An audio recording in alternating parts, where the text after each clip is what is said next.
ಎಲ್ರಿಗೂ ನಮಸ್ಕಾರ. Hello everyone. So ಇವತ್ತು ನಮ್ಮ ನ್ಯೂಸ್ ಅನಾಲಿಸಿಸ್ನ ಮಾಡ್ತಾ ಇದ್ದೀವಿ. ಆ್ಯಕ್ಚುಲಿ ನೆನ್ನೆನೇ ಮಾಡಬೇಕಿತ್ತು, ಬಟ್ ಟೈಮ್ ಇಲ್ಲವಾಗಿದ್ದರಿಂದ ನಾನು 7th ಏಪ್ರಿಲ್ದು ನ್ಯೂಸ್ ಅನಾಲಿಸಿಸ್ ಇವಾಗ ಮಾಡ್ತಾ ಇದ್ದೀನಿ. So without delay let's get started. So ಇವತ್ತು ಏನಪ್ಪ ಅಂತಂತಂದರೆ, ಆ್ಯಸ್ ಯೂಶ್ವಲಿ ನಾನು ಹೇಳೋ ಥರನೇ ನಾನು ಬೋತ್ ಇನ್ ಪ್ರಿಲಿಮ್ಸ್ ಮತ್ತು ಮೇನ್ಸ್ ಪರ್ಸ್ಪೆಕ್ಟಿವಲ್ಲಿ ನ್ಯೂಸ್ ಅನಾಲಿಸಿಸ್ನ for U P S C as well as for K P S C ಸ್ಟೂಡೆಂಟ್ಸ್ಗೆ ನಾನು ನ್ಯೂಸ್ ಅನಾಲಿಸಿಸ್ ಮಾಡ್ತಾ ಇದ್ದೀನಿ. ಸೊ ನನ್ನ ಚಾನಲಲ್ಲಿ ನ್ಯೂಸ್ ಅನಾಲಿಸಿಸ್ ಕೇಳೋದ್ರಿಂದ ಏನು ಅಡ್ವಾಂಟೇಜಸ್ ಅಂತ ನಾನು ಪ್ರೀವಿಯಸ್ ಚಾನಲ್ಸಿಂದನೂ ಕೂಡ ಹೇಳ್ಕೊಬರ್ತಾ ಇದ್ದೀನಿ. ಬಟ್ ಸ್ಟಿಲ್ ಯಾರ್ಯಾರು ಹೊಸದಾಗಿ ನೋಡ್ತಾ ಇದ್ದೀರಾ, I just take privilege to ಮತ್ತೆ ಇನ್ನೊಂದು ಸಲ ಹೇಳೋದಕ್ಕೆ I take this opportunity. Mainly ಪ್ರಿಲಿಮ್ಸಲ್ಲಿ ಕೆ ಪಿ ಎಸ್ ಆಗಿರ್ಬೋದು ಅಥವಾ ಯು ಪಿ ಎಸ್ ಸಿ ಆಗಿರ್ಬೋದು, ಏನೇನು ಫ್ಯಾಕ್ಟ್ಸ್ ಕೇಳ್ತಾರೆ, ಅಥವಾ ಫಾರ್ ಎಕ್ಸಾಂಪಲ್ ಯಾವುದಾದ್ರು ಮಿನಿಸ್ಟ್ರಿಗೆ ಬಿಲಾಂಗ್ ಆಗಿದೆಯಾ, ಅಥವಾ ಯಾವ ಫಾರ್ ಎಕ್ಸಾಂಪಲ್ ಟೀ ಬೋರ್ಡ್ ಎಲ್ಲಿ ಸಿಚುವೇಟ್ ಆಗಿದೆ, ಈ ಥರ ಫ್ಯಾಕ್ಟ್ಸ್ನ ಕವರ್ ಮಾಡ್ತೀನಿ. In the same way mains perspectively ಒಂದು ಕ್ವೆಶನ್ಸ್ ಕೇಳಿದ್ರೆ ಅದು ಲೈಕ್ ಕರೆಂಟ್ ಅಫೇರ್ಸ್ ಜೊತೆ ಲಿಂಕ್ ಮಾಡಿ ಸಿಲೆಬಸ್ನ ಅವರು ಕ್ವೆಶನ್ನ ಫ್ರೇಮ್ ಮಾಡ್ತಾರೆ. ನೀವು ಆಲ್ರೆಡಿ PYQ ನೋಡಿದರೆ will be knowing this fact. So ಆದ್ದರಿಂದ ಕರೆಂಟ್ ಅಫೇರ್ಸಲ್ಲಿ ಏನಿದೆ ಅದು ಮೇನ್ಸಲ್ಲಿ ಯಾವ ಥರ ಅದಕ್ಕೆ ಆನ್ಸರ್ ಮಾಡಬೇಕು, 15 ಮಾರ್ಕರ್ಗೆ 3 ಪೇಜಸ್ ಬರೀಬೇಕು, 10 ಮಾರ್ಕರ್ಗೆ 2 ಪೇಜಸ್ ಬರೀಬೇಕಾಗಿರುತ್ತೆ. ಅದೇ ರೀತಿ ನಾನು ಮೇನ್ಸ್ ಪರ್ಸ್ಪೆಕ್ಟಿವಲ್ಲಿ ಒಂದು ಯಾವುದೇ ಥರ ಕಾನ್ಸೆಪ್ಟ್ ಕೊಟ್ಟಿರ್ಬೋದು, advantages, disadvantages, causes, way forward, ಯಾವುದಾದ್ರು ಗ್ರಾಫ್ಸ್ ಇದ್ದರೆ ಗ್ರಾಫ್ಸ್, ಡಯಾಗ್ರಾಮ್ಸ್ ಇದ್ದರೆ ಡಯಾಗ್ರಾಮ್ಸ್. ಸೊ ಇನ್ನು 365 ಆ್ಯಂಗಲಲ್ಲಿ ನಾನು ಕಂಪ್ಲೀಟಾಗಿ ಆನ್ಸರ್ ರೈಟಿಂಗ್ ಥರ ನಿಮಗೆ ಒಂದು ನ್ಯೂಸ್ ಅನಾಲಿಸಿಸ್ನ ನಿಮಗೆ ಪ್ರೆಸೆಂಟ್ ಮಾಡಿಕೊಡ್ತೀನಿ. ಸೊ ಹಾಗಾಗಿ ನನ್ನ ನ್ಯೂಸ್ ಅನಾಲಿಸಿಸ್ನ ಕನ್ನಡದಲ್ಲಿ ಬೋತ್ ಇನ್ ಕನ್ನಡ ಪ್ಲಸ್ ಇಂಗ್ಲೀಷ್ನ ಯೂಸ್ ಮಾಡಿಕೊಂಡು ನಾನು ಹೇಳ್ಕೊಡ್ತಾ ಇದ್ದೀನಿ. ಸೊ ದಟ್ ನಿಮಗೆ ಕಾನ್ಸೆಪ್ಟ್ ಕರೆಕ್ಟಾಗಿ ಅರ್ಥ ಆಗಬೇಕು ಅನ್ನೋದೇ ನನ್ನ ಉದ್ದೇಶ. ಸೊ ಇವಾಗ ಸ್ಟಾರ್ಟ್ ಮಾಡೋಣ. ಮೊದಲನೇದಾಗಿ ನ್ಯೂಸಲ್ಲಿರುವಂಥದ್ದು ಯಾವುದಪ್ಪ ಅಂದರೆ, ಇದು ಪಂಬನ್ ಬ್ರಿಡ್ಜ್ ಅಂತ ಕೇಳಿದ್ದೀರಾ. ಪಂಬನ್ ಬ್ರಿಡ್ಜ್ ಏನಿದು, ಏನಕ್ಕೆ ನ್ಯೂಸಲ್ಲಿದೆ, ಇದ್ರ ಬಗ್ಗೆ ತಿಳ್ಕೊಳ್ಳೋಣ, ಓಕೆನಾ. ಸೊ ಇದರಲ್ಲಿ ಏನಾಗಿದೆ ಅಂತಂದರೆ, so it is India's first vertical lift railway sea bridge ಅಂತಂದರೆ ವರ್ಟಿಕಲ್ ಆಗಿ ನಿಲ್ಲಿಸಿರುವಂಥ ಫಸ್ಟ್ ರೈಲ್ವೆ ಬ್ರಿಡ್ಜ್, ಓಕೆನಾ. ಸೊ ಇದರಲ್ಲಿ ರೈಲ್ ಪಾಸ್ ಆಗುತ್ತೆ. ಸೊ ಇದನ್ನು ಮತ್ತು it connects Rameswaram on Pamban island to Mandapam on the mainland in Tamil Nadu. ಅಂತಂದರೆ ರಾಮೇಶ್ವರಮಲ್ಲಿ ಒಂದು ಪಂಬನ್ ಐಲ್ಯಾಂಡ್ ಅಂತ ಇದೆ, ಓಕೆನಾ. ಆ ರಾಮೇಶ್ವರಂ ಪಂಬನ್ ಐಲ್ಯಾಂಡನ್ನ ಮಂಡಪಂ ಅನ್ನೋ ಒಂದು ತಮಿಳ್ನಾಡ್ದು ಮೇನ್ ಲ್ಯಾಂಡ್ಗೆ ಕನೆಕ್ಟ್ ಮಾಡುತ್ತೆ. ಯಾವುದು ಈ ಪಂಬನ್ ಬ್ರಿಡ್ಜ್ ಅಂತ ಹೇಳೋದು, ಓಕೆನಾ. ಇದರಲ್ಲಿ ಏನಪ್ಪ ಅಂತಂದರೆ, ಬ್ರಿಡ್ಜ್ ಲೆಂತ್ ಎಷ್ಟಿದೆ ಅಂತ ನೋಡೋದಾದರೆ, the total length of the bridge is 2.78 kilometre and it will have 99 spans with 18.3 metre long girders and the navigation span will be 63 metres. So ಈ ಪಂಬನ್ ಐಲ್ಯಾಂಡ್ಗೂ ಕೂಡ, ರಾಮೇಶ್ವರಂ ಇರುವಂಥ ಪಂಬನ್ ಐಲ್ಯಾಂಡ್ಗೂ ಈ ಮಂಡಪಂ ಅಂತ ಹೇಳುವಂಥ ತಮಿಳ್ನಾಡಿರುವಂಥ ಮೇನ್ ಲ್ಯಾಂಡ್ಗೂ ಕೂಡ 63 ಮೀಟರಷ್ಟು ಉದ್ದ ಇದೆ, ಓಕೆನಾ. ಸೊ 63 ಮೀಟರ್ಸ್ ಅಷ್ಟು ಉದ್ದ ಇದೆ. ಈ ಬ್ರಿಡ್ಜ್ ಏನು ಮಾಡುತ್ತೆ, ಇಲ್ಲಿ ರೈಲ್ವೆ ಟ್ರಾನ್ಸ್ಪೋರ್ಟೇಷನ್ ಆಗುತ್ತೆ. ಸೊ ದಟ್ ಎರಡು ಲ್ಯಾಂಡನ್ನು ಕೂಡ ಕನೆಕ್ಟ್ ಮಾಡೋದ್ರಿಂದ ಒಂದು ಟ್ರಾನ್ಸ್ಪೋರ್ಟೇಷನ್ ಇಲ್ಲಿ ತುಂಬ ಇಂಪಾರ್ಟೆಂಟ್ ಆಗುತ್ತೆ. ಸೊ ಟ್ರಾನ್ಸ್ಪೋರ್ಟೇಷನ್ಗೆ ಹೆಲ್ಪ್ ಆಗೋದು ಈ ಪಂಬನ್ ಬ್ರಿಡ್ಜ್, ಅದರಿಂದ ಇದು ನ್ಯೂಸಲ್ಲಿದೆ. ಕೊನೆಗೆ it will replace the iconic Pamban bridge, India's first sea bridge which opened in 1914. ಮುಂಚೆನೂ ಕೂಡ ಇಲ್ಲಿ ಪಂಬನ್ ಬ್ರಿಡ್ಜ್ ಅಂತ ಇತ್ತು, ಪಂಬನ್ ಬ್ರಿಡ್ಜ್ ಅಂತ. ಸೊ ಅದನ್ನು ರೀಪ್ಲೇಸ್ ಮಾಡಿರೋದೇ ಇದು ಹೊಸ ಪಂಬನ್ ಬ್ರಿಡ್ಜ್. ಮತ್ತು ಇದು ಆಗಿನ ಕಾಲದ್ದು ಇಂಡಿಯನ್ ಪಂಬನ್ ಬ್ರಿಡ್ಜ್ ಅಂತ ಇತ್ತಲ್ಲ, ಇದು ಫಸ್ಟ್ ಸಿ ಬ್ರಿಡ್ಜ್.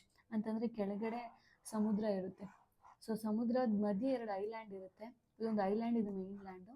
ಈ 2 ಲ್ಯಾಂಡ್ನ ಕನೆಕ್ಟ್ ಮಾಡೋದೇ ಪಂಬನ್ ಬ್ರಿಡ್ಜು. ಸೊ ಕೆಳಗಡೆ ಸಿ ಇರುತ್ತೆ, ಓಕೆನಾ. It's a first sea bridge which opened in 1914 ಇದು ಓಪನ್ ಆಗಿತ್ತು ಈ ಪಂಬನ್ ಬ್ರಿಡ್ಜ್ ಅನ್ನೋದು. The new bridge is being built parallel to the old Pamban bridge by Rail Vikas Nigam Limited. That is important. Rail Vikas Nigam Limited ಇವರು ಇದನ್ನು ಕಟ್ಟಿರೋದು, ಓಕೆನಾ. ಈ ಓಲ್ಡ್ ಬ್ರಿಡ್ಜ್ ಏನಿತ್ತು ಅದ್ರದ್ದು ಪ್ಯಾರಲಲ್ ಆಗೇನೆ ಹೊಸ ನ್ಯೂ ಬ್ರಿಡ್ಜ್ ಕೂಡ ಇದೆ. ಯಾರು ಇದನ್ನು ಬ್ರಿಡ್ಜ್ನ ಕನ್ಸ್ಟ್ರಕ್ಟ್ ಮಾಡಿರೋದು ಅಂತಂದರೆ by Rail Vikas Nigam limited ಅವರು. ಸೊ ಫೀಚರ್ಸ್ ನೋಡೋದಾದರೆ, ಇವಾಗ ನಾವು ಫೀಚರ್ಸ್ನ ಕವರ್ ಮಾಡೋಣ. ಇದ್ರ ಫೀಚರ್ಸ್ ಏನು, ಸೊ ದಟ್ ಮೇನ್ಸಲ್ಲಿ ಪಂಬನ್ ಬ್ರಿಡ್ಜ್ ಬಗ್ಗೆ ಕೇಳಿದ್ರೆ we can just say that.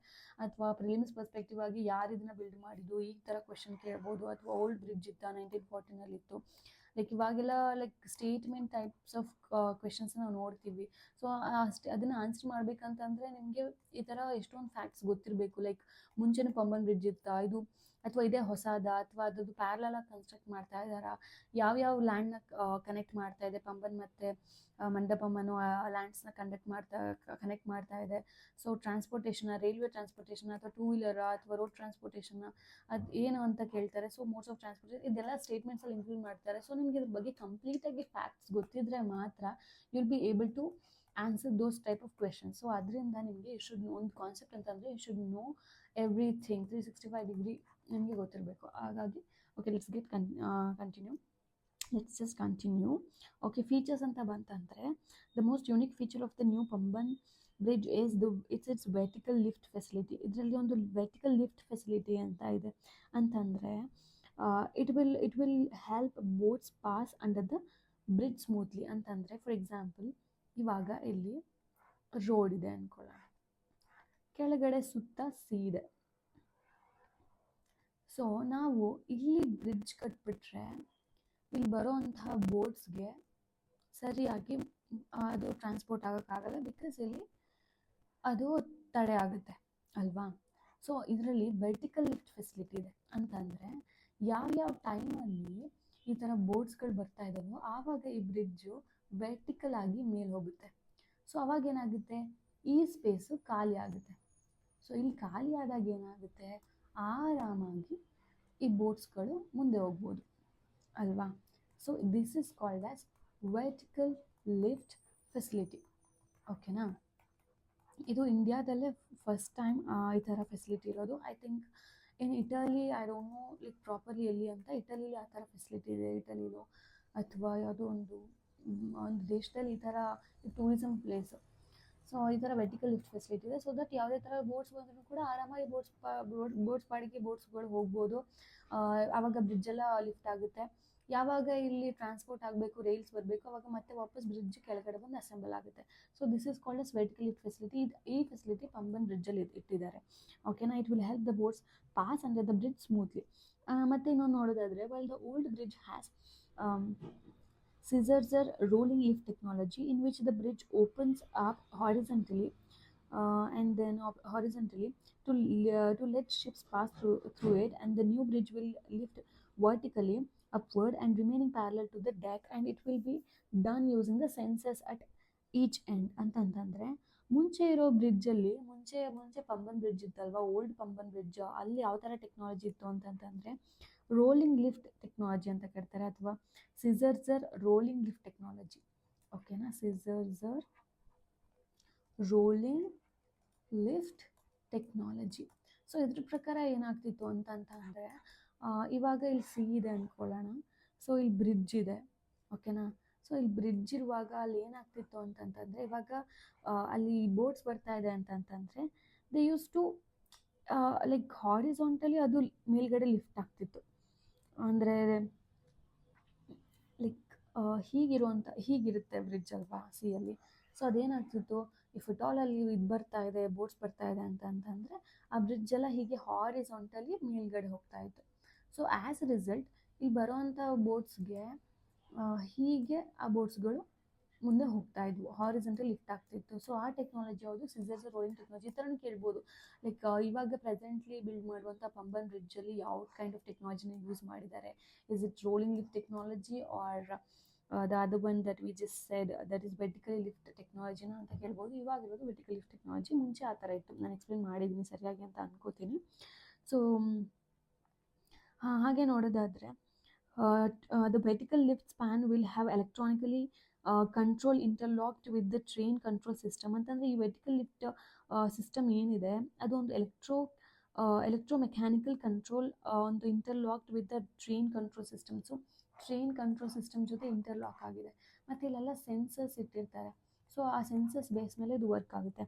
ಅದೇ ರೀತಿ ಅದೇ ರೀತಿ to allow for the shipping traffic to pass under the vertical lift section of the bridge, the rail traffic would be stopped.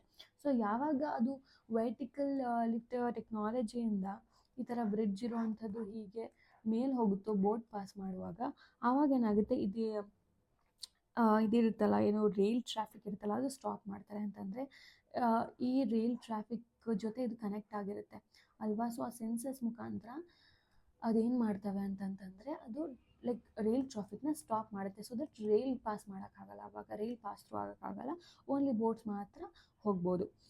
ಯಾವಾಗ ಈ ಥರ ವರ್ಟಿಕಲಿ ಅದು ಲಿಫ್ಟ್ ಆಗುತ್ತೆ ಬ್ರಿಡ್ಜ್ ಆವಾಗ. ಅದೇ ಥರ the navigational span would move up vertically to create enough height for boats to pass. So ಎಷ್ಟು height ಬೇಕೋ ಅಷ್ಟು ಹೈಟ್ಗೆ ಅದು ಪಾಸ್ ಆಗುತ್ತೆ ಈ ಥರ ಲಾಕ್ ಆದಾಗ, ಓಕೆನಾ. ಅದೇ ರೀತಿ it will hello a full horizontal length of 72.5 meters for navigation.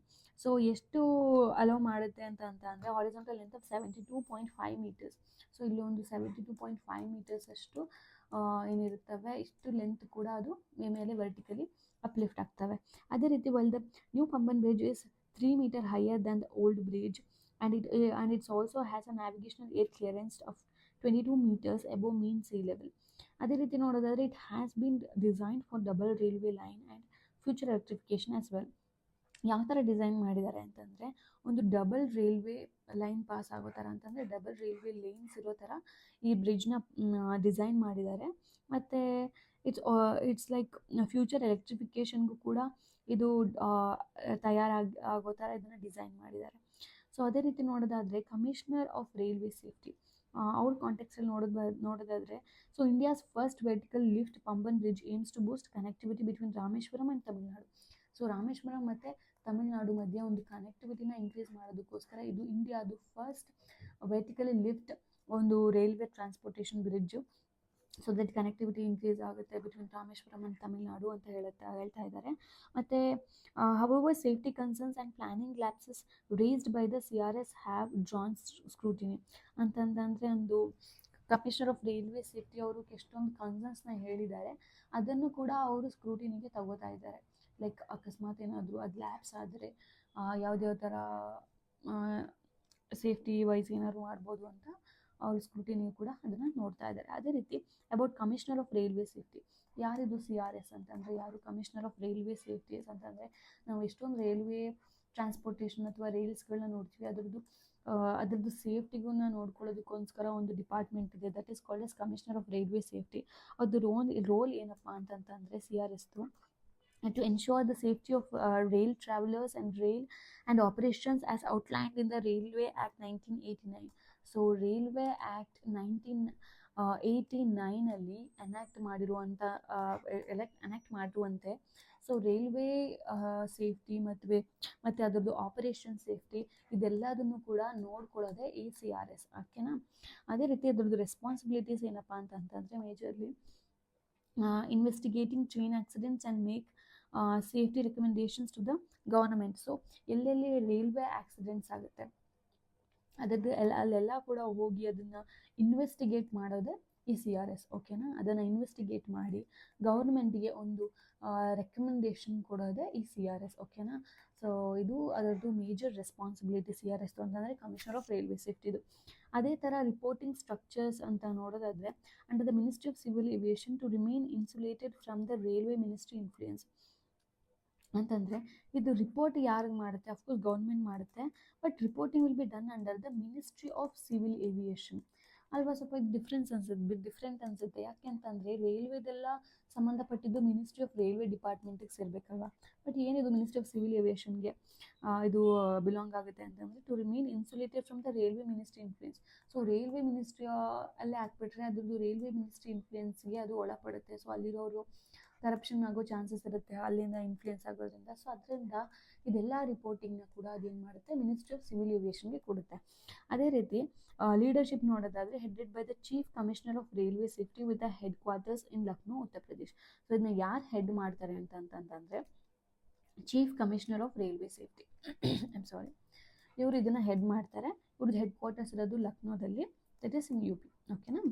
ಅದಾದಮೇಲೆ ಇಂಡಿಪೆಂಡೆನ್ಸ್ನ ಇದನ್ನು ನೋಡೋದಾದರೆ ಇಂಡಿಪೆಂಡೆನ್ಸ್ ಹೇಗಿದೆ ಅಂತ ನೋಡೋದಾದರೆ structure to avoid conflicts of interest with railway establishment. So ಇದನ್ನು ಏನಕ್ಕೆ ಸ್ಟ್ರಕ್ಚರ್ ಮಾಡಿದ್ದಾರೆ ಅಂತಂತಂದರೆ ಯಾವುದೇ ಥರ ಕಾನ್ಫ್ಲಿಕ್ಟ್ ಆಫ್ ಇಂಟ್ರೆಸ್ಟ್ ಬಂದರೆ ಈ ಥರ ರೈಲ್ವೆ ಡಿಪಾರ್ಟ್ಮೆಂಟಲ್ಲಿ ಆ ಥರ ಕಾನ್ಫ್ಲಿಕ್ಟ್ನ ಅವಾಯ್ಡ್ ಮಾಡೋದಕ್ಕೋಸ್ಕರ ಈ ಥರ ಸೆಪರೇಟ್ ಡಿಪಾರ್ಟ್ಮೆಂಟ್ನ ಮಾಡಿದ್ದಾರೆ. ಅದಕ್ಕೊಂದು ಇಂಡಿಪೆಂಡೆನ್ಸ್ ಇದೆ. ಸೊ ಅದೇ ರೀತಿ ನಮ್ಮದು ನೆಕ್ಸ್ಟ್ ನ್ಯೂಸ್ ಯಾವುದಪ್ಪ ಅಂತ ನೋಡೋದಾದರೆ that is this which is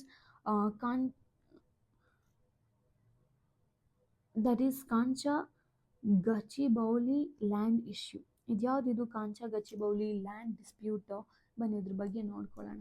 ಇದನ್ನ ನಾವು KG ಲ್ಯಾಂಡ್ ಡಿಸ್ಪ್ಯೂಟ್ ಅಂತ ಕರೆಯೋಣ, ಸೊ ದಟ್ ನಮಗೂ ಪ್ರೊನೌನ್ಸ್ ಮಾಡೋದಕ್ಕೆ ಸ್ವಲ್ಪ ಈಸಿ ಆಗುತ್ತೆ, ಓಕೆನಾ. ಬಿಕಾಸ್ ನಮ್ಮ ಭಾರತ ಅಂದರೆ ತುಂಬ ಡೈವರ್ಸಿಟಿ ಇರುವಂಥ ಕಂಟ್ರಿ, ಸೊ ಎಲ್ಲ ಭಾಷೆಯಲ್ಲೂ ಒಂದೊಂದು ಥರ ಪ್ರೊನೌನ್ಸಿಯೇಷನ್ ಇರುತ್ತೆ. ಸೊ ಯಾಕೆ ಪಾಪ ಅವ್ರ ಹೆಸರನ್ನ ನಾವು ಹೆಂಗೆ ಕರೆದು ಹಾಳು ಮಾಡೋದು. ಸೊ KG ಲ್ಯಾಂಡ್ ಇಶ್ಯೂ ಅಂತ ನೋಡ್ಕೊಳ್ಳೋಣ. ಸೊ ಇದ್ರ ಬ್ಯಾಕ್ಗ್ರೌಂಡ್ ಏನು ಮತ್ತು ಇಮಿಡಿಯೇಟಾಗಿ ಏನಿದು ವಿಷಯ ಥರ ಟ್ರಿಗರ್ ಆಗಿದೆ ಇದ್ರ ಬಗ್ಗೆ ನೋಡ್ಕೊಳ್ಳೋಣ. ಬ್ಯಾಕ್ಗ್ರೌಂಡ್ ನೋಡೋದಾದರೆ, ಈ KG land dispute emerged as a major environmental ಮತ್ತು ಲೀಗಲ್ ಮತ್ತು ಸೋಷಿಯಲ್ ಪೊಲಿಟಿಕಲ್ ಇಶ್ಯೂ ಇನ್ ತೆಲಂಗಾಣ. ಸೊ ತೆಲಂಗಾಣದಲ್ಲಿ ಒಂದು ಎನ್ವಿರಾನ್ಮೆಂಟಲ್ ಇಶ್ಯೂ ಆಗಿ, ಜೊತೆಗೆ ಒಂದು ಲೀಗಲ್ ಡಿಸ್ಪ್ಯೂಟ್ ಆಗಿ, ಜೊತೆಗೆ ಅದು ಮತ್ತು ಸೋಷಿಯಲ್ ಇಶ್ಯೂ ಆಗಿ ಟರ್ನ್ ಆಗಿದೆ, ಓಕೆನಾ. ಸೊ ಏನಿದು ಇದ್ರ ಬ್ಯಾಕ್ಗ್ರೌಂಡ್ ಏನು ಇನ್ನೂ ಚೆನ್ನಾಗಿ ತಿಳ್ಕೊಳ್ಳೋಣ ಬನ್ನಿ. So students from university of Hyderabad protested against a proposed auction of 400 acre green zone located within ಅವ್ರ adjacent to the university campus. ಏನಪ್ಪ ಅಂತಂದರೆ, ಯೂನಿವರ್ಸಿಟಿ ಆಫ್ ಹೈದ್ರಾಬಾದಲ್ಲಿ ಓದುವಂಥ ಮಕ್ಕಳು ಇವಾಗ ಏನು ಮಾಡಿದ್ದಾರೆ, ಪ್ರೊಟೆಸ್ಟ್ ಮಾಡಿದ್ದಾರೆ. ಏನಕ್ಕೆ ಪ್ರೊಟೆಸ್ಟ್ ಮಾಡಿದ್ದಾರೆ, ಯಾಕೆ ಅಂತಂದರೆ ಆ ಯೂನಿವರ್ಸಿಟಿ ಸುತ್ತಮುತ್ತ ಇರುವಂಥ 400 acres, oh my god, 400 acres of ಲ್ಯಾಂಡನ್ನ ಆಕ್ಷನ್ಗೆ ಇಟ್ಟಿದ್ದಾರೆ, ಓಕೆನಾ. ಯೂನಿವರ್ಸಿಟಿ ಕ್ಯಾಂಪಸ್ ಸುತ್ತ ಇರುವಂಥ 400 acresನ ಆಕ್ಷನ್ಗೆ ಇಟ್ಟಿದ್ದಾರೆ. ಸೊ ಅದಕ್ಕೆ ಅದ್ರ ಎಗೇನ್ಸ್ಟ್ ಆಗಿ ಸ್ಟೂಡೆಂಟ್ಸ್ ಫ್ರಮ್ ಹೈದ್ರಾಬಾದ್ ಯೂನಿವರ್ಸಿಟಿ ಅವರು ಇದೆಲ್ಲ ಪ್ರೊಟೆಸ್ಟ್ ಮಾಡಿದ್ದಾರೆ. ಸೊ ಯಾಕೆ ಸ್ಟೂಡೆಂಟ್ಸ್ ಈ ಥರ ಪ್ರೊಟೆಸ್ಟಿಂಗ್ ಮಾಡ್ತಿದ್ದಾರೆ ರಿಗಾರ್ಡಿಂಗ್ ಈ ಲ್ಯಾಂಡನ್ನೇ ಅವರು KG ಲ್ಯಾಂಡ್ ಅಂತ ಕರೆಯೋದು, that is Kancha Gachibowli land ಅಂತ. ಸೊ ಇದರಲ್ಲಿ Telangana government citing fiscal needs decided to auction the land ಅಂತಂತಂದರೆ, ಫಿಸ್ಕಲ್ ನೀಡ್ಸ್ ಅಂತಂದರೆ ಏನು, ಫಿಸ್ಕಲ್ ಅಂದರೆ ಮನಿ.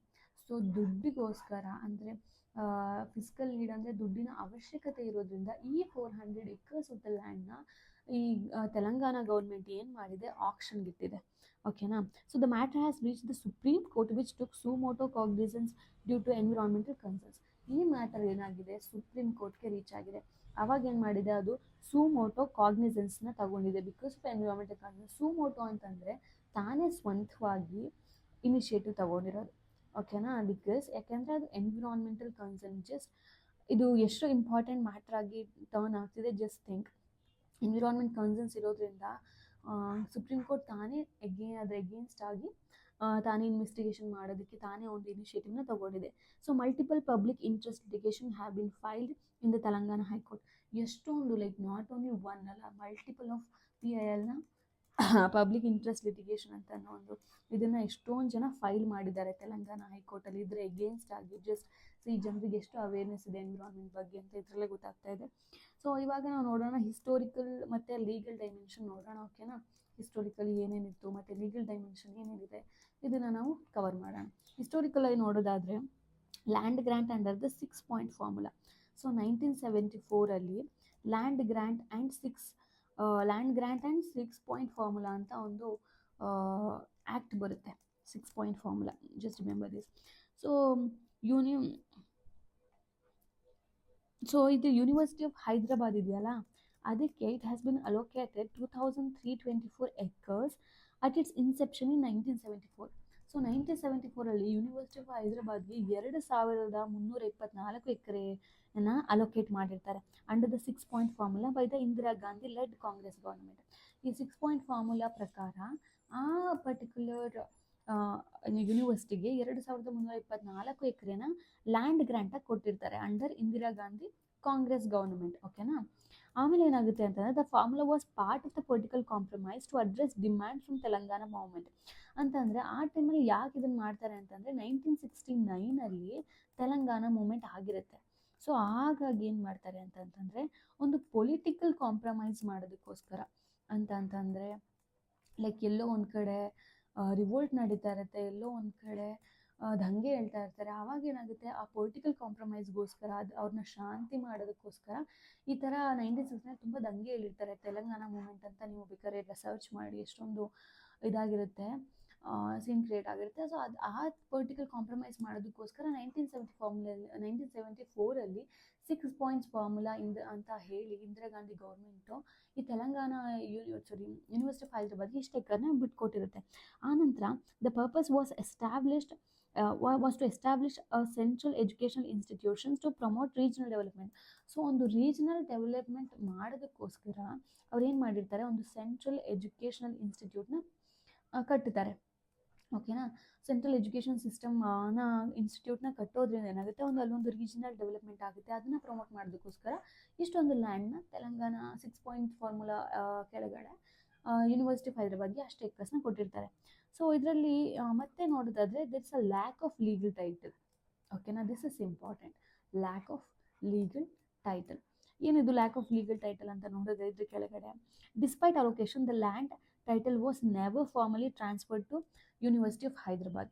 ಸೊ ಅದನ್ನು ಅಲೋಕೇಶನ್ ಮಾಡಿದ ಮೇಲೂ ಕೂಡ ಆ ಲ್ಯಾಂಡ್ ಟೈಟಲ್ನ ಅಂತಂತಂದರೆ ಈ ಲ್ಯಾಂಡು ಯೂನಿವರ್ಸಿಟಿ ಆಫ್ ಹೈದರಾಬಾದ್ಗೆ ಸೇರಬೇಕು ಅಂತ ಅದನ್ನು ಫಾರ್ಮಲಿ ಅವರು ಟ್ರಾನ್ಸ್ಫರ್ ಮಾಡೋದೇ ಇಲ್ಲ. Okay, it was never formally transferred. ಓಕೆನಾ, that is important, you should keep this in mind. ಓಕೆನಾ, it was never formally transferred. ಆನಂತರ ಏನಾಗುತ್ತೆ, over the time the government reclaimed to repurposed 800 plus acres for public institutions like TIFR, IIT, sports authority etcetera ಅಂತಂತಂದರೆ ಹಂಗೆ ಕಾಲ ಕಳೀತಾ government ಏನು ಮಾಡುತ್ತೆ, ಮತ್ತೆ ಆ ಜಾಗನ ರೀಕ್ಲೇಮ್ ಮಾಡುತ್ತೆ. ಅಂತಂದರೆ ಈಗ ಫಾರ್ ಎಕ್ಸಾಂಪಲ್ ಯಾವುದೋ ನೀವು ಒಂದು ಹೊಸ ಜಮೀನು ತೊಗೊಂಡಿರ್ತೀರ, ಅದ್ರಿಗೆ ಅವ್ರಿಗೆ ನೀವು ದುಡ್ಡು ಕೊಟ್ಟಿರ್ತೀರ ಅಂದ್ಕೊಳ್ಳಿ. ಅವಾಗ ಏನಾಗಬೇಕು, ಅವ್ರು ನಿಮಗೆ ವಾಪಸ್ ಆ ಜಮೀನ ನಿಮ್ಮ ಹೆಸರಿಗೆ ಬರ್ಕೊಡ್ಬೇಕು. ಬಟ್ ನೀವು ಬರ್ಸ್ಕೊಳ್ಳಲ್ಲ, ಅಥವಾ ನೀವು ಬರ್ಸ್ಕೊಳಕ್ಕಾಗಲ್ಲ, ಅಥವಾ ಅವರೇ ಬರ್ಕೊಡಲ್ಲ. ಸ್ವಲ್ಪ ದಿನ ಆದಮೇಲೆ ಏನಾಗುತ್ತೆ, ಅವ್ರ ಮಕ್ಕಳು ಬರ್ತಾರೆ, ಇಲ್ಲ ಈ ಜಮೀನು ನಮ್ಮಪ್ಪನ ಹೆಸರಲ್ಲೇ ಇದೆ, ಸೊ ಇದು ನಂದೇ ಅಂತ ಕ್ಲೇಮ್ ಮಾಡ್ತಾರೆ. ಇದನ್ನೇ ರೀಕ್ಲೇಮ್ ಅನ್ನೋದು. ಸೊ ಅದೇ ರೀತಿ ಇವಾಗ ಏನು ಮಾಡಿದೆ, ಗೌರ್ಮೆಂಟ್ ಮತ್ತೆ ಕ್ಲೇಮ್ ಮಾಡಿ ಸ್ವಲ್ಪ ದಿನ ಆದಮೇಲೆ ಆ ಒಂದು ಲೈಕ್ ಆಲ್ಮೋಸ್ಟ್ ಲೈಕ್ ಆ 2000 ಪ್ಲಸ್ ಎಕರ್ಸಲ್ಲಿ ಮೋರ್ ದೆನ್ 800 ಪ್ಲಸ್ ಎಕರ್ಸ್ನ ಅವರು ಮತ್ತೆ ರೀಕ್ಲೇಮ್ ಮಾಡಿ ಈ ಥರ ಬೇರೆ ಬೇರೆ ಸ್ಪೋರ್ಟ್ಸ್ ಅಥಾರಿಟಿಗಾಗಿರ್ಬೋದು, ಅಥವಾ IIT ಬಿಲ್ಡ್ ಮಾಡೋದಕ್ಕಾಗ್ಬೋದು, ಅಥವಾ TIFR ಬಿಲ್ಡ್ ಮಾಡೋದಕ್ಕಾಗ್ಬೋದು, ಇದಕ್ಕೆಲ್ಲ ರೀಕ್ಲೇಮ್ ಮಾಡಿ ಈ ಥರ ಬೇರೆ ಬೇರೆ ಪಬ್ಲಿಕ್ ಇನ್ಸ್ಟಿಟ್ಯೂಷನ್ಸ್ನ ಮಾಡಿಬಿಟ್ರು. ಆನಂತರ ಏನಾಗುತ್ತೆ ಅಂತಂದರೆ, this led to the fragmentation and ambiguity over the university's territorial boundaries. So ಇದರಿಂದ ಏನಾಯಿತು, ಒಂದು ಕನ್ಫ್ಯೂಷನ್ ಕ್ರಿಯೇಟ್ ಆಯಿತು, ಅಂದರೆ ಆಂಬಿಗ್ಯೂಟಿ ಕ್ರಿಯೇಟ್ ಆಯಿತು, ಮತ್ತು ಒಂದು ಫ್ರಾಗ್ಮೆಂಟೇಷನ್ ಕೂಡ ಕ್ರಿಯೇಟ್ ಆಯಿತು. ಬಿಕಾಸ್ ಅಷ್ಟು ದೊಡ್ಡ ಲ್ಯಾಂಡು ಈ ಥರ ಬೇರೆ ಬೇರೆ ಪಬ್ಲಿಕ್ ಇನ್ಸ್ಟಿಟ್ಯೂಷನ್ ಆಗಿ ಸಣ್ಣ ಸಣ್ಣ ಫ್ರಾಗ್ಮೆಂಟ್ಸ್ ಆಗಿ ಡಿವೈಡ್ ಆಗ್ತಾ ಇದೆ ಅಲ್ವಾ. ಅದರಿಂದ ಒಂದು ಫ್ರಾಗ್ಮೆಂಟೇಷನ್ ಕ್ರಿಯೇಟ್ ಆಯಿತು, ಒಂದು ಕನ್ಫ್ಯೂಷನ್ ಕ್ರಿಯೇಟ್ ಆಗಿಬಿಡ್ತು over the university's territorial boundaries. So universities ಸುತ್ತ ಅದು ಟೆರಿಟೋರಿಯಲ್ ಬೌಂಡರೀಸ್ ಎಷ್ಟಿದೆ ಇದ್ರ ಸುತ್ತನೂ ಕೂಡ ಕನ್ಫ್ಯೂಷನ್ ಆಯಿತು. ಲೈಕ್ ಅವ್ರಿಗೇನು ಇದು ಯೂನಿವರ್ಸಿಟಿ ಲ್ಯಾಂಡಾ ಅಥವಾ ಸೆಂಟ್ರಲ್ ಗೌರ್ಮೆಂಟ್ ಲ್ಯಾಂಡಾ ಅಂತ ಅವ್ರಿಗೆ ಒಂದು ಕನ್ಫ್ಯೂಷನ್ ಕ್ರಿಯೇಟ್ ಆಗಿ ಎಲ್ಲ ಕೂಡ ಲ್ಯಾಂಡೆಲ್ಲ ಫ್ರಾಗ್ಮೆಂಟ್ ಆಗಿದೆ. So the specific 400 acres in conflict. So ಆದರೆ ಇದರಲ್ಲಿ ಒಂದು ಸ್ಪೆಸಿಫಿಕ್ 400 acres ಇವಾಗ ಕಾನ್ಫ್ಲಿಕ್ಟಲ್ಲಿದೆ. ಓಕೆನಾ.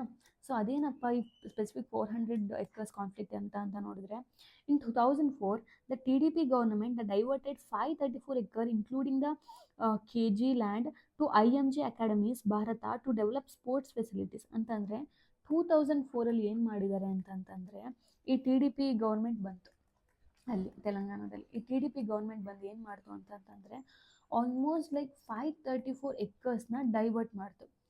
ಆ 534 acresಲ್ಲಿ ನಮ್ಮ KG ಲ್ಯಾಂಡ್ ಇತ್ತಲ್ಲ, ಅದು ಕೂಡ ಇತ್ತು.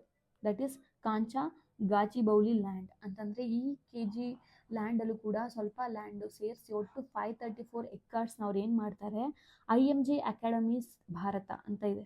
ಏನಿದು IMG ಅಕಾಡೆಮೀಸ್ ಭಾರತ ಅಂತ ಈ ಪರ್ಟಿಕ್ಯುಲರ್ ಇನ್ಸ್ಟಿಟ್ಯೂಷನ್ಗೆ ಏನು ಮಾಡ್ತು, ಡೈವರ್ಟ್ ಮಾಡಿಬಿಡ್ತು ಅಲ್ಲಿರುವಂಥ ಸ್ವಲ್ಪ ಲ್ಯಾಂಡ್ನ. ಆನಂತರ ಏನಾಗುತ್ತೆ ಅಂತಂದರೆ, ಏನಕ್ಕೆ ಅಂತಂದರೆ ಸ್ಪೋರ್ಟ್ ಫೆಸಿಲಿಟೀಸ್ಗೋಸ್ಕರ.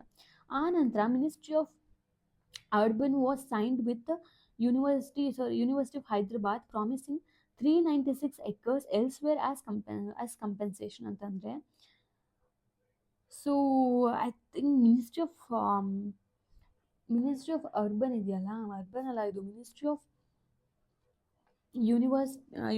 ಆಫ್ ಅರ್ಬನ್ ಏನು ಮಾಡಿದೆ, it got signed with ministry of this one with university of Hyderabad ಜೊತೆ ಸೈನ್ ಮಾಡಿ ಆ್ಯಸ್ ಅ ಕಂಪೆನ್ಸೇಷನ್ ಏನು ಮಾಡಿದೆ, 396 acresನ ಬೇರೆ ಕಡೆ ಕಂಪೆನ್ಸೇಷನ್ ಆಗಿ ತಗೊಂಡಿದೆ. ಓಕೆನಾ.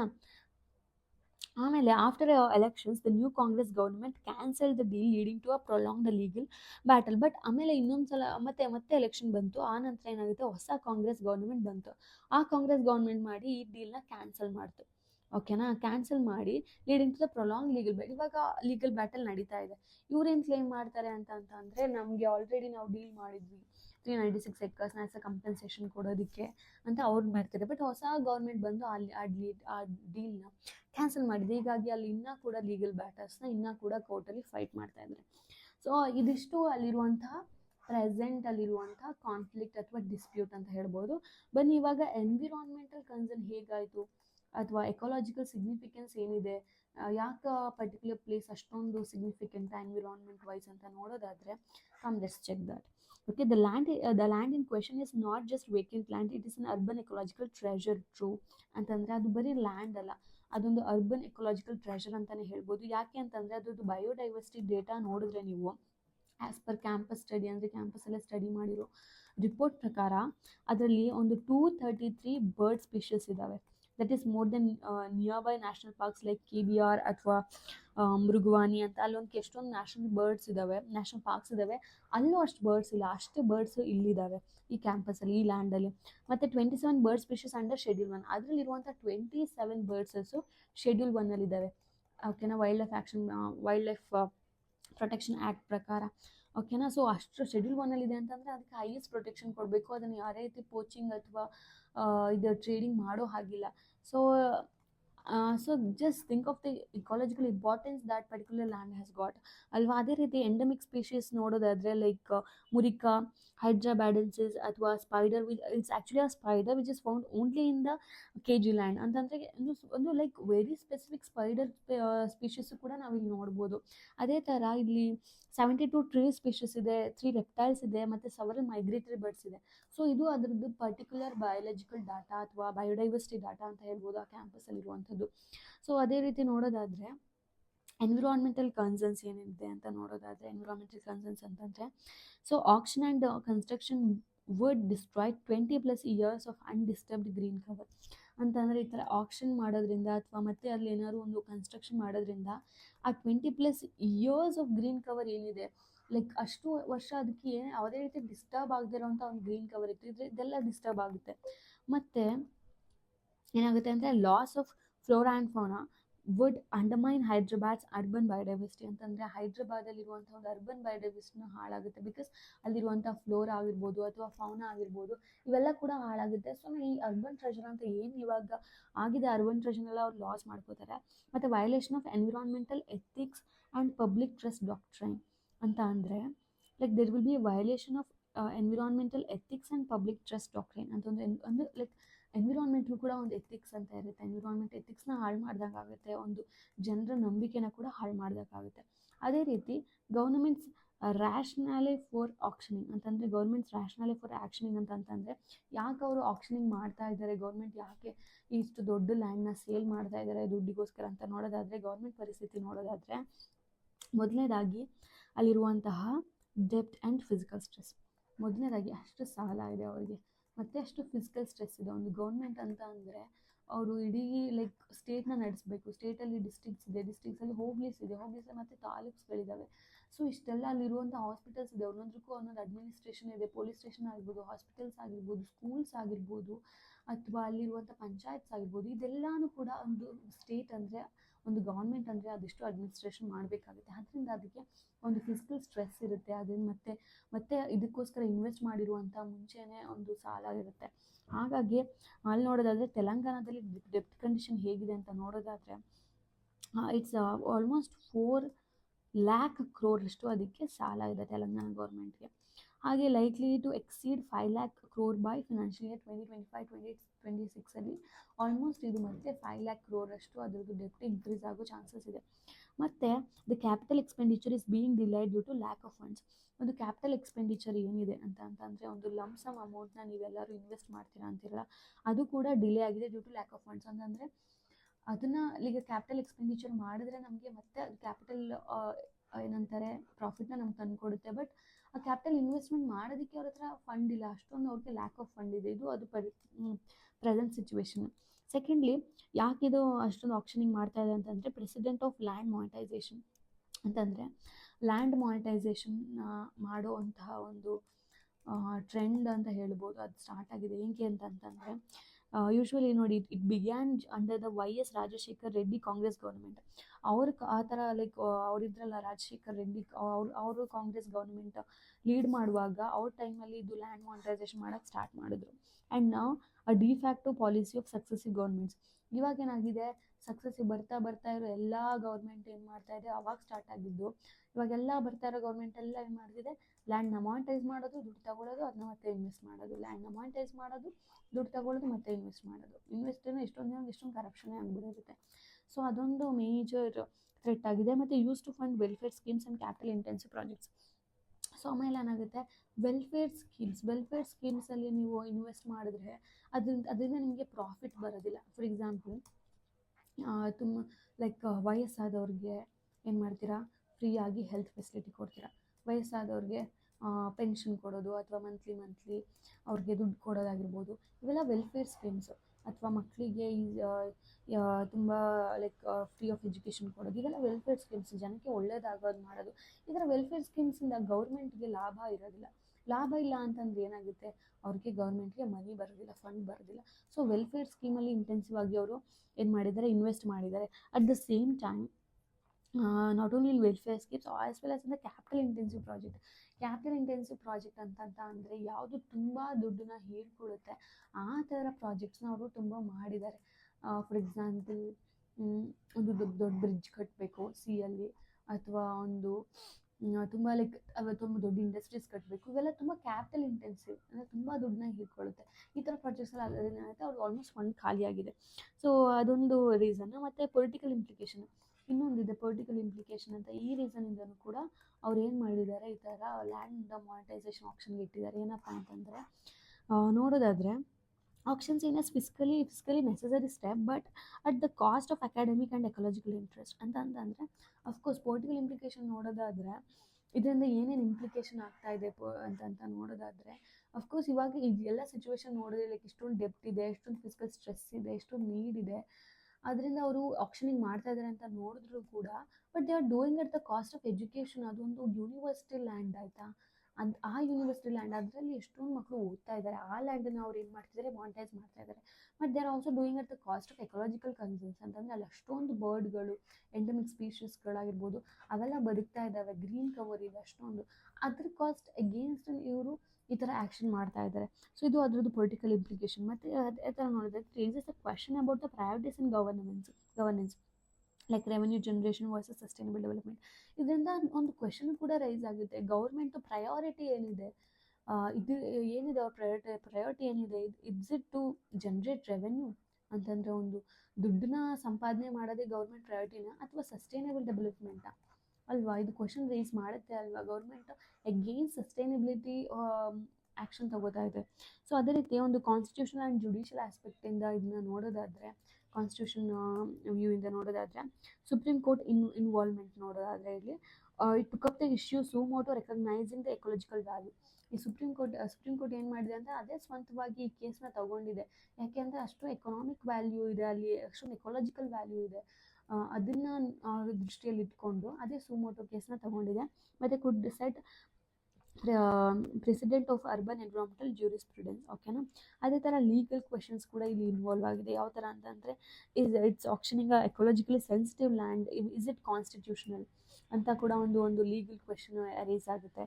ಲೈಕ್ ಮತ್ತು does the absence of land title nullify historical commitments ಅಂತಂತಂದರೆ, ಅದು ಲ್ಯಾಂಡ್ ಟೈಟಲ್ಲು ಅವ್ರಿಗೆ ಸಿಕ್ಕಿಲ್ಲ ಅಲ್ವಾ. ಸೊ ಇದರಿಂದ ಇದು ಹಿಸ್ಟೋರಿಕಲ್ ಕಮಿಟ್ಮೆಂಟ್ಸ್ನೆಲ್ಲ ನಲಿಫೈ ಮಾಡ್ತಾ ಇದೆಯಾ ಅಂತ ಕೂಡ ಒಂದು ಕ್ವೆಶನ್ ರೈಸ್ ಆಗುತ್ತೆ. Can the public trust doctrine prevent commercial use of green Commons ಅಂತಂದರೆ, ಇನ್ನೂ ಕೂಡ ಜನರು ಪಬ್ಲಿಕ್ ಅವರು ಟ್ರಸ್ಟ್ ಮಾಡ್ಬೋದಾ ಈ ಡಾಕ್ಟ್ರೈನ್ನ, ಈ commercial use of green Commons ಅಂತ ಏನಿದೆ, ಇದನ್ನು ಇನ್ನೂ ಟ್ರಸ್ಟ್ ಮಾಡ್ಬೋದಾ, ಜನರು ನಂಬಿಕೆನ ಉಳಿಸ್ಕೊಂಡಿದ್ದಾರಾ ಇವರು ಅಂತೆಲ್ಲ ಈ ಥರ ಎಲ್ಲ ಕ್ವೆಶನ್ಸ್ ಬರುತ್ತೆ, ಲೀಗಲ್ ಕ್ವೆಶನ್ಸ್ ರೈಸ್ ಆಗುತ್ತೆ. ಅದೇ ಥರ ethical and essay based reflections ಕೂಡ ನಾವು ನೋಡೋದಾದರೆ, ಎಥಿಕಲ್ ಡೈಮೆನ್ಷನಲ್ಲಿ there is an ethical dilemma ಅಂತ ನಾವು ನೋಡ್ತೀವಿ. ಅಂತಂದರೆ, is development justifiable if it sacrifices nature ಅಂತಂದರೆ, ಈ ರೀತಿ ಒಂದು ನೇಚರ್ನ ಸ್ಯಾಕ್ರಿಫೈಸ್ ಮಾಡಿ ಅಲ್ಲಿರೋ ಗಿಡ ಮರಗಳು ಪಕ್ಷಿ ಪ್ರಾಣಿಗಳೆಲ್ಲನೂ ಸಾಯಿಸಿ ಒಂದು ಡೆವಲಪ್ಮೆಂಟ್ ಮಾಡಿದ್ರೆ, ನೀವು ಅಲ್ಲಿ ಯಾವುದ್ಯಾವುದೋ ದೊಡ್ಡ IIT ಮಾಡೋದು, ದೊಡ್ಡ ಸ್ಕೂಲ್ ತೆರೆಯೋದು, ಒಂದು ಸ್ಪೋರ್ಟ್ಸ್ ಅಥಾರಿಟಿ, ಒಂದು ಸ್ಪೋರ್ಟ್ಸ್ ಕ್ಲಾಸ್ನ ಕ್ರಿಯೇಟ್ ಮಾಡೋದು, ಈ ಥರ ಎಲ್ಲ ಡೆವಲಪ್ಮೆಂಟ್ ಮಾಡಿ ನೇಚರ್ನೆಲ್ಲ ಸ್ಯಾಕ್ರಿಫೈಸ್ ಮಾಡಿ ಡೆವಲಪ್ ಮಾಡೋದು, ಇದು ಇದು ಜಸ್ಟಿಫೈಯಬಲ್ಲ, ಇದು ನಿಮಗೆ ಸರಿ ಅಂತ ಅನಿಸುತ್ತಾ ಅಂತ ಒಂದು ಕ್ವೆಶನ್ ರೈಸ್ ಆಗುತ್ತೆ. ಇದೊಂದು ಎಥಿಕಲ್ ಡೈಲಾಮ್ ಆಗಿ ಕ್ರಿಯೇಟ್ ಆಗುತ್ತೆ, ಒಂದು ಎಥಿಕಲ್ ಕನ್ಫ್ಯೂಷನ್ಸ್ನ ಕ್ರಿಯೇಟ್ ಮಾಡುತ್ತೆ. ಲೈಕ್ ಡೆವಲಪ್ಮೆಂಟ್ಗೆ ಫೋಕಸ್ ಮಾಡೋದು ಅಥವಾ ನೇಚರ್ನ ಫೋಕಸ್ ಮಾಡೋದು ಅಂತ ಅವರಿಗೆ ಒಂದು ಲೈಕ್ ಡೈಲೆಮಾ ಕ್ರಿಯೇಟ್ ಆಗ್ತದೆ. And should academic institutions B protected from commercial land policies. So ಈ ಥರ ಈ ಅಕಾಡೆಮಿಕ್ ಇನ್ಸ್ಟಿಟ್ಯೂಷನ್ಸ್ಗಳೇನಿದ್ದಾವೆ ಅವನ್ನ ನಾವು ಕಮರ್ಷಿಯಲ್ ಲ್ಯಾಂಡ್ ಪಾಲಿಸೀಸಿಂದ ಕಾಪಾಡಬೇಕಾ ಅಂತ ಕೂಡ ಒಂದು ಕ್ವೆಶನ್ ರೈಸ್ ಆಗುತ್ತೆ.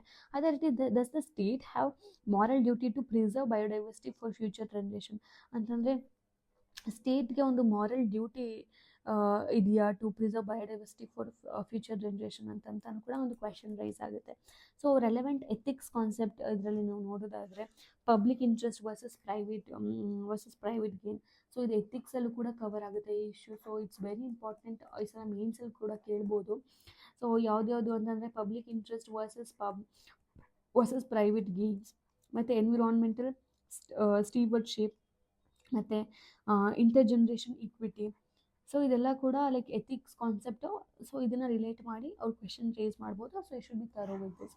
ಓಕೆನಾ. ಅದೇ ರೀತಿ ನೆಕ್ಸ್ಟ್ ನೋಡೋದಾದರೆ ನೆಕ್ಸ್ಟ್ ಟಾಪಿಕ್ ಯಾವುದು ನ್ಯೂಸಲ್ಲಿದೆ ಅಂತಂದರೆ 3 billion people cannot afford a healthy diet. Oh my god, 3 billion people cannot afford a healthy diet.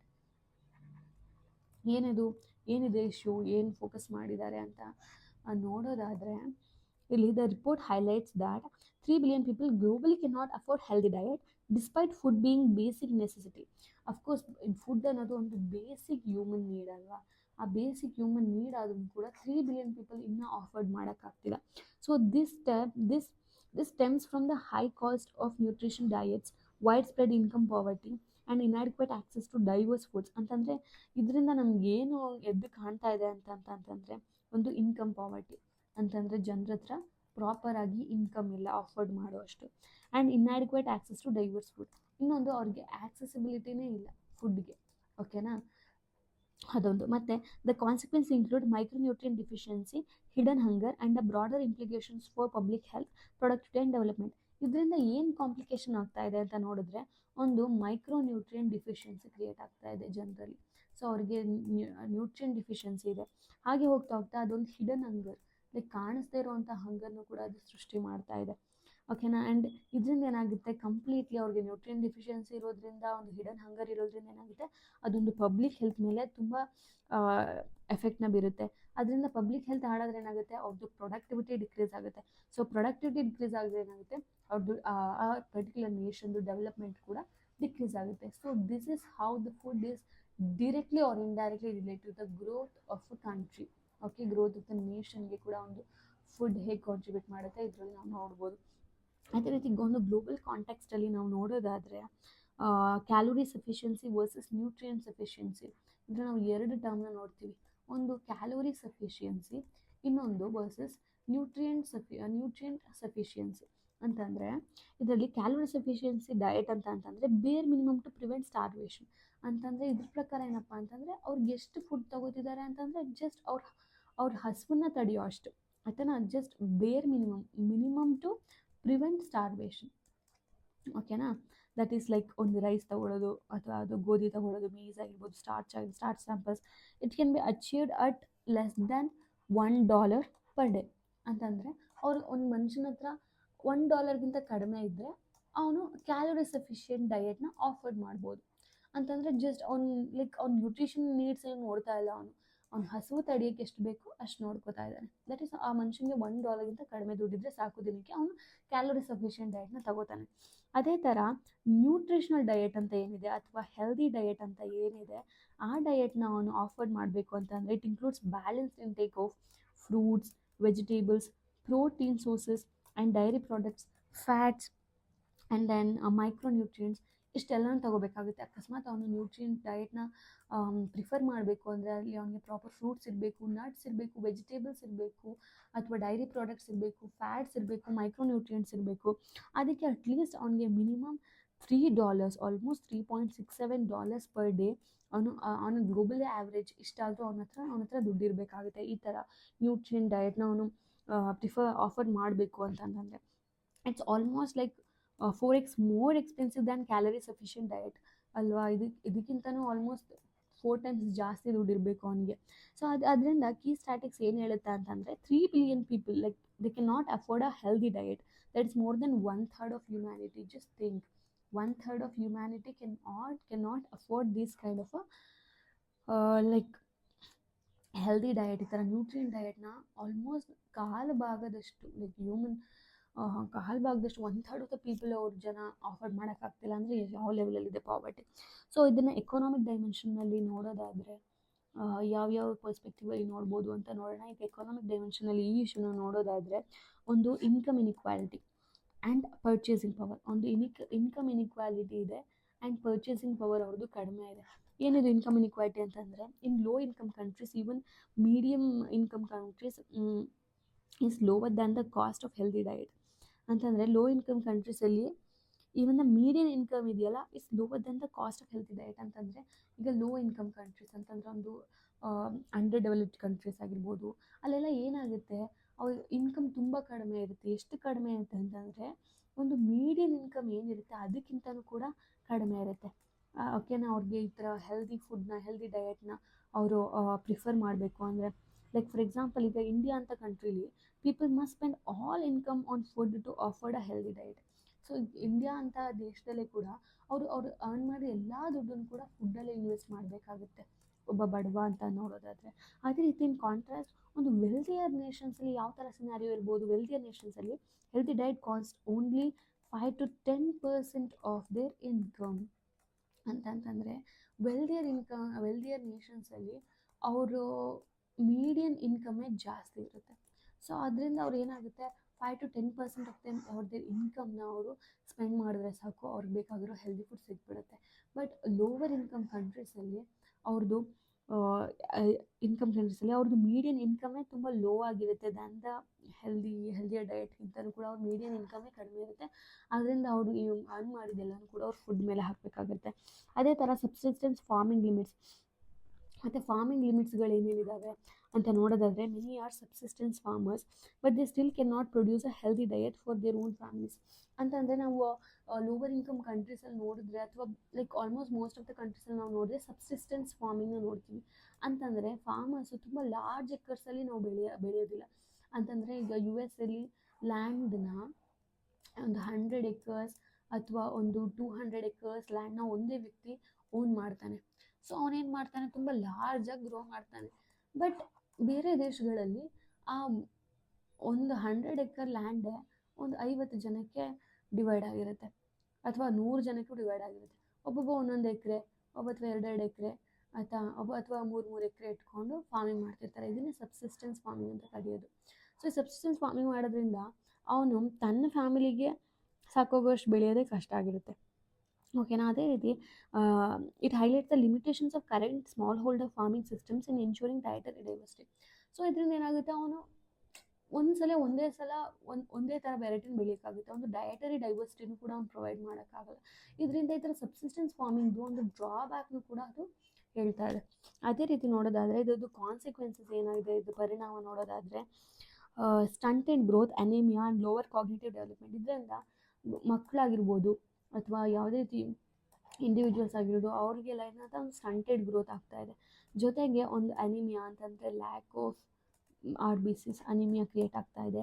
ಮತ್ತು ಲೋವರ್ ಕಾಗ್ನಿಟಿವ್ ಡೆವಲಪ್ಮೆಂಟ್, ಒಂದು ಲೈಕ್ ಕಾಗ್ನಿಟಿವ್ ಡೆವಲಪ್ಮೆಂಟ್ ಅಂತಂದರೆ ಒಂದು ಒಳ್ಳೆ ಬ್ರೈನ್ ಡೆವಲಪ್ಮೆಂಟ್ ಇರೋದಿಲ್ಲ. ಆ್ಯಸ್ ಅ ರಿಸಲ್ಟ್ ಆ ಮನುಷ್ಯರದ್ದು ಆ್ಯಪ್ಟಿಟ್ಯೂಡ್ ಆಗಿರ್ಬೋದು ಅಥವಾ ಒಂದು ಲೈಕ್ ಏನಂತಾರೆ IQನೂ ಕೂಡ ಸರಿಯಾಗಿ ಡೆವಲಪ್ ಆಗೋದಿಲ್ಲ.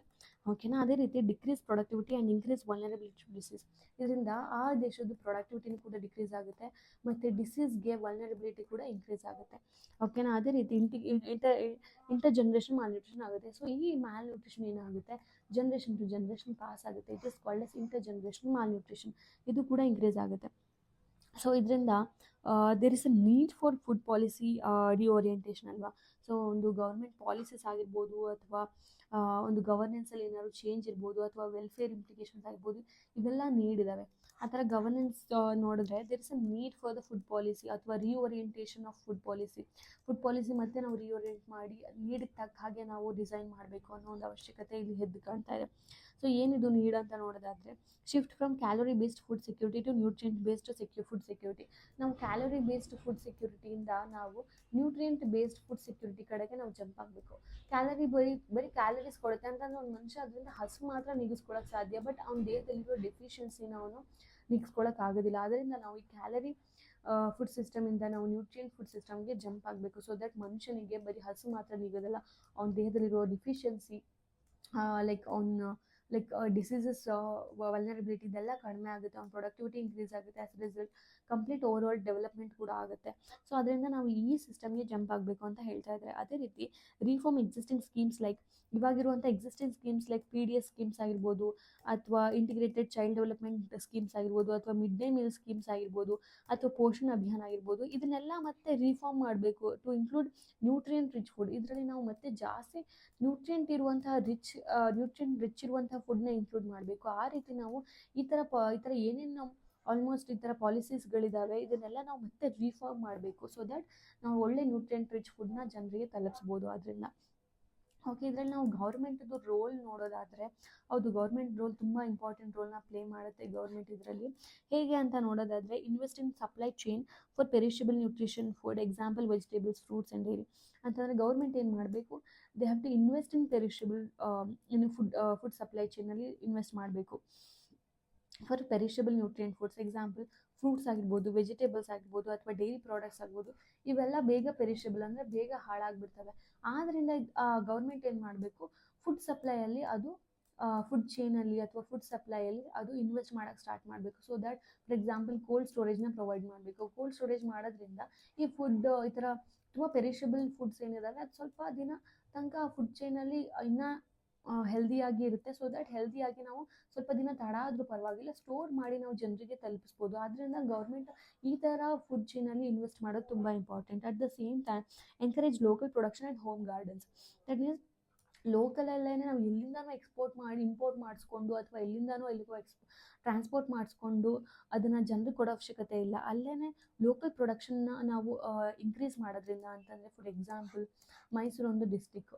ಸೊ ನಾವು ಮೈಸೂರಿಗೆ ಎಲ್ಲೋ ಕೋಲಾರಿಂದನೋ ಅಥವಾ ಚಿತ್ರದುರ್ಗದಿಂದನೋ ನಾವು ಗ್ರೇನ್ಸ್ನ ತಂದು ಇಲ್ಲಿ ಅವ್ರಿಗೆ ಟ್ರಾನ್ಸ್ಪೋರ್ಟ್ ಮಾಡೋ ಬದಲು ಮೈಸೂರು ಡಿಸ್ಟಿಕಲ್ಲೇ ಎಷ್ಟೊಂದು ಫಾರ್ಮರ್ಸ್ ಇದ್ದಾರೆ, ಅವ್ರಿಗೇನೆ ನಾವು ಒಂದು ಅವೇರ್ನೆಸ್ನ ಕೊಡಿಸಿ ಅಲ್ಲೇ ಲೋಕಲ್ ಪ್ರೊಡಕ್ಷನ್ ಇನ್ಕ್ರೀಸ್ ಮಾಡೋದ್ರಿಂದ ಏನಾಗುತ್ತೆ, ಮತ್ತು ಅಲ್ಲೇ ಹೋಮ್ ಗಾರ್ಡನ್ಸ್ ಅಂತ ಏನು ಹೇಳ್ತೀವಿ, ಅಲ್ಲೇ ಹೋಮ್ ಗಾರ್ಡನ್ಸ್ ಅಂತಂದರೆ ಮನೆಯಲ್ಲೇ ಒಂದು ವೆಜಿಟೇಬಲ್ ಬೆಳೆಯೋದಾಗಿರ್ಬೋದು, ಅದನ್ನು ಅವರು ಅಲ್ಲೇ ಒಂದು ಈ ಥರ ಸ್ಕೂಲ್ಗಳಿಗಾಗಿರ್ಬೋದು, ಎಲ್ಲೆಲ್ಲಿ ಗೌರ್ಮೆಂಟ್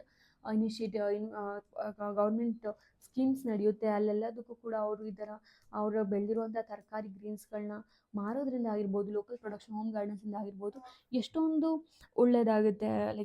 ಈ ಥರ ಮಾಡೋದ್ರಿಂದ ಎಷ್ಟೊಂದು ನ್ಯೂಟ್ರಿಯೆಂಟ್ ಡಿಫಿಷಿಯನ್ಸಿನ ನಾವು ಕಡಿಮೆ ಮಾಡ್ಬೋದು, ಮತ್ತು ಒಂದು ಟ್ರಾನ್ಸ್ಪೋರ್ಟಲ್ಲಿ ಆಗುವಂಥ ದುಡ್ಡನ್ನು ಲಾಸ್ನು ಕೂಡ ನಾವು ತುಂಬಬೋದು ಅಂತ ಹೇಳ್ತಾ ಇದ್ದಾರೆ. ಅದೇ ರೀತಿ strengthen the nutrient education and awareness campaign ಅಂತಂದರೆ ಒಂದು ನ್ಯೂಟ್ರಿಯೆಂಟ್ ಎಜುಕೇಷನ್ನ ನಾವು ಕೊಡಬೇಕು ಜನರಿಗೆ. ಅಂತಂದರೆ ನ್ಯೂಟ್ರಿಯೆಂಟ್ಸ್ ಎಷ್ಟು ಇಂಪಾರ್ಟೆಂಟು ಅಂತ ಜನರಿಗೆ ಒಂದು ಅವೇರ್ನೆಸ್ ಅಥವಾ ಎಜುಕೇಷನ್ನ ಕೊಡಬೇಕು, ಒಂದು ಅವೇರ್ನೆಸ್ನ ಕ್ಯಾಂಪೇನ್ನ ನಾವು ನಡೆಸಬೇಕು ಅಂತ ಹೇಳ್ತಾ ಇದ್ದಾರೆ. ಓಕೆನಾ. ಸೊ ಇಂಟರ್ನ್ಯಾಷನಲ್ ಗೋಲ್ಸ್ ಮತ್ತು ಅದರದ್ದು ರಿಪೋರ್ಟ್ಸಲ್ಲಿ ಪ್ರಕಾರ ಇದ್ರದ್ದು ಇಂಪಾರ್ಟೆನ್ಸ್ ಏನು ನ್ಯೂಟ್ರಿಯೆಂಟ್ಸ್ದು ಅಂತ ನೋಡೋದಾದರೆ ಇಂಟರ್ನ್ಯಾಷನಲ್ ವೈಸು FAO ರಿಪೋರ್ಟ್ ಅಂತ ಇದೆ, food and agriculture organisation report. ಅದ್ರ ಪ್ರಕಾರ that is it's a state of food and food security and nutrition in the world.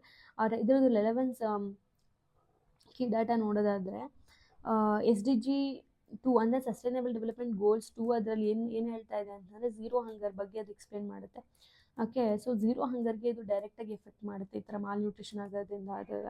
ಮತ್ತು SDG 3 ಗೋಲ್ ಏನಪ್ಪ ಅಂತಂತಂದರೆ good health and well being ಬಗ್ಗೆ ಹೇಳುತ್ತೆ. ಅದ್ರ ಪ್ರಕಾರ so micronutrient deficiency weakens the health system. So ಈ ಥರ ಡಿಫಿಷಿಯನ್ಸಿಯಿಂದ ಒಂದು ಇಮ್ಯೂನ್ ಸಿಸ್ಟಮ್ ಆಗಿರ್ಬೋದು ಅಥವಾ ಅವ್ರದ್ದು ಹೆಲ್ತ್ ಸಿಸ್ಟಮ್ನೇ ಹಾಳು ಮಾಡುತ್ತೆ ಅಂತ ಇದು ಹೇಳುತ್ತೆ.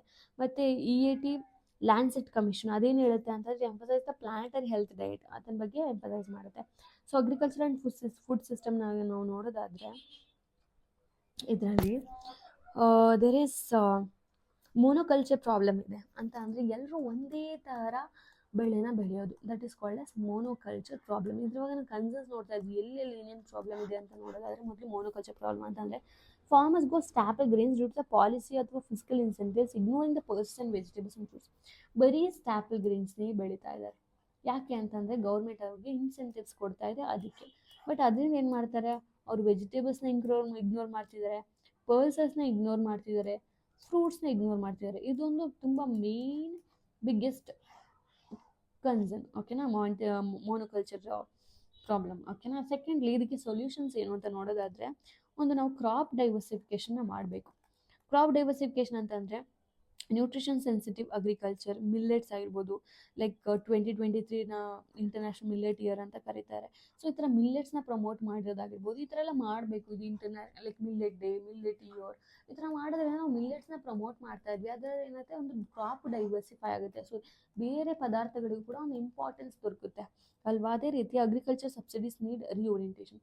ಈಗ ಅಗ್ರಿಕಲ್ಚರ್ ಸಬ್ಸಿಡೀಸ್ ಕೊಡ್ತಾರೆ, ಅದನ್ನು ನಾವು ಮತ್ತೆ ರಿಓರಿಯೆಂಟ್ ಮಾಡಬೇಕು ಅಂತಂದರೆ ಬರೀ ಒಂದೇ ಕಡೆ ಕೊಟ್ಟರೆ ಏನಾಗುತ್ತೆ, ಎಲ್ಲರೂ ಬರೀ ಅದನ್ನೇ ಬೆಳೀತಾರೆ.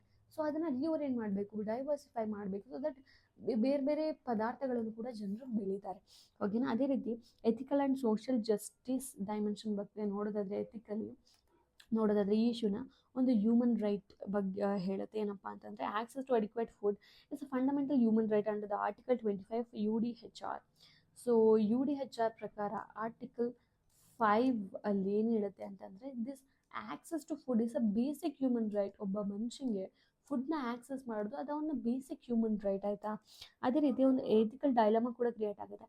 So is it justifiable that food system enable cheap and healthy calories but make healthy diet unaffordable ಅಂತಂದರೆ, ಇದು ನಿಜವಾಗ್ಲೂ ನ್ಯಾಯನ ಯಾವುದು ಅಂತಂದರೆ, ಫುಡ್ ಸಿಸ್ಟಮ್ ಇದೆಲ್ಲ it enables cheap unhealthy calories but make healthy diet unaffordable ಅಂತಂದರೆ, ಈ ಥರ ಚೀಪಾಗಿ ಬರೀ ಕ್ಯಾಲರಿ ಫುಡ್ನ ತುಂಬ ಚೀಪಾಗಿ ಸಿಕ್ಬಿಡುತ್ತೆ ಜನರಿಗೆ. ಅದೇ ಒಂದು ಹೆಲ್ದಿ ಅಥವಾ ನ್ಯೂಟ್ರಿಯೆಂಟ್ ಇರೋ ಡಯಟು ಅವ್ರು ಆಫರ್ಡೇ ಮಾಡೋಕ್ಕಾಗಲ್ಲ. ಇದು ಯಾವ ರೀತಿ ನ್ಯಾಯ ಅನಿಸ್ತಾ ಇದೆ ಅಂತ ಒಂದು ಕ್ವೆಶನ್ ರೇಸ್ ಆಗುತ್ತೆ. ಅದೇ ಥರ food security must be about dignity, not just survival. ಒಂದು ಫುಡ್ ಸೆಕ್ಯೂರಿಟಿ ಅನ್ನೋದು ಯಾವುದೇ ಮನುಷ್ಯನಿಗಾಗಿರ್ಬೋದು, ಅದೊಂದು ಡಿಗ್ನಿಟಿ, ಅದೊಂದು ರೆಸ್ಪೆಕ್ಟ್, ಅದೊಂದು ಗೌರವ ಅಂತ ಹೇಳ್ತಾರೆ, ಅದೊಂದು ಮರ್ಯಾದೆ ಫುಡ್ ಸೆಕ್ಯೂರಿಟಿ ಅನ್ನೋದು. ಬಟ್ ಅದು ಬರೀ ಜಸ್ಟ್ ಸರ್ವೈವಲ್ ಅಲ್ಲ, ಒಬ್ಬ ಮನುಷ್ಯನಿಗೆ ಫುಡ್ಡು ಅವ್ನು ಬದುಕಕ್ಕೆ ಮಾತ್ರ ಬೇಕು ಅಂತಲ್ಲ, ಅದು ಅವ್ನ ಗೌರವನೂ ಕೂಡ ಅಂತ ಹೇಳ್ತಾ ಇದ್ದಾರೆ, ಓಕೆನಾ. So that's all about today. Will end this session. So I think ನಿಮಗೆ ಅರ್ಥ ಆಯಿತು ಅಂತ ಅನ್ಕೋತೀನಿ. I tried my best to make sure this analysis like very understandable. So ಏನಾದರೂ ನಿಮ್ಗೆ ಏನಾದರೂ ಇಂಪ್ರೂವ್ಮೆಂಟ್ ಬೇಕಿದ್ರೆ please do comment below and do watch the news analysis without me, so that at the end of the month ಅಥವಾ at the end of the year ನೀವೇ ಒಂದು like conceptual ಕ್ಲಾರಿಟಿನ ನೀವೇ ಒಂದು ಅರ್ಥ ಮಾಡ್ಕೊಂಡಿರ್ತೀರ. ಕಾನ್ಸೆಪ್ಚುವಲ್ ಕ್ಲಾರಿಟಿ ನಿಮಗೂ ಸುಮ್ಮನೆ ಡಂಬಾಗಿ news ಪೇಪರ್ನ ಓದೋರ್ಗೂ ಕೂಡ ನಿಮಗೂ ಅವ್ರಿಗೂ ತುಂಬ ಡಿಫ್ರೆನ್ಸ್ನ ನೀವೇ ನೋಡ್ಕೋತೀರಾ. So please do subscribe to my channel, like, share and subscribe, and do comment below for any such more contents. Okay, thank you.